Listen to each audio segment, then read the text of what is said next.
Hallelujah! ಎಲ್ಲರಿಗೂ ಶುಭ ಮುಂಜಾನೆ. ಈ ದಿನದ ದೇವರ ವಾಕ್ಯವನ್ನ ನೋಡೋಣ. ಯೋಹಾನನ ಸುವಾರ್ತೆ 15ನೇ ಅಧ್ಯಾಯದ 9ನೇ ವಾಕ್ಯ. ತಂದೆ ನನ್ನನ್ನು ಪ್ರೀತಿಸಿದ ಹಾಗೆಯೇ ನಾನು ನಿಮ್ಮನ್ನು ಪ್ರೀತಿಸಿದ್ದೇನೆ, ನನ್ನ ಪ್ರೀತಿಯಲ್ಲಿ ನೆಲೆಗೊಂಡಿರಿ.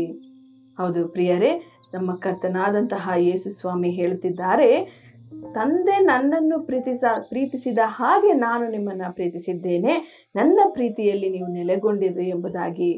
ಈ ಲೋಕದಲ್ಲಿ ನಿಜವಾದಂತಹ ಪ್ರೀತಿಯನ್ನ ಹುಡುಕುತ್ತಿರುವಂತಹ ಅನೇಕರು ಪ್ರೀತಿಯಿಂದ ಮೋಸವನ್ನೇ ಹೊಂದಿಕೊಂಡಿದ್ದಾರೆಯೇ ಹೊರತು ನಿಜವಾದ ಪ್ರೀತಿಯನ್ನ ಹೊಂದಿಕೊಂಡಿಲ್ಲ ಪ್ರಿಯರೇ.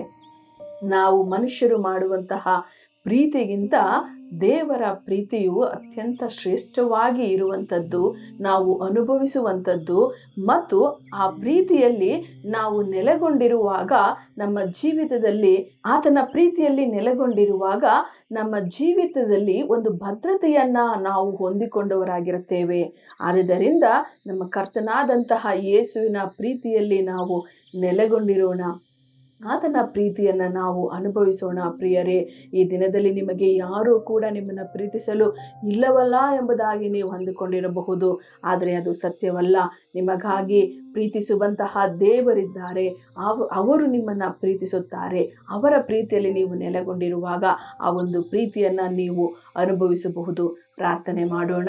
ಸ್ತೋತ್ರ ಕರ್ತನೆ, ಅಪ್ಪ, ಈ ದಿನದಲ್ಲಿಯೂ ಕೂಡ ಯಾರೆಲ್ಲ ಕರ್ತನೆ ಪ್ರೀತಿಗಾಗಿ ಸ್ವಾಮಿ ಹಂಬಲಿಸುತ್ತಿದ್ದಾರೋ, ಯಾರೆಲ್ಲ ಕರ್ತನೆ ಪ್ರೀತಿಗಾಗಿ ಎದುರು ನೋಡುತ್ತಿದ್ದಾರೋ, ಅವರೆಲ್ಲರ ಜೀವಿತದಲ್ಲಿ ನಿನ್ನ ಪ್ರೀತಿಯನ್ನು ನೀನು ಸುರಿಸುವಂಥವನಾಗು ಸ್ವಾಮಿ.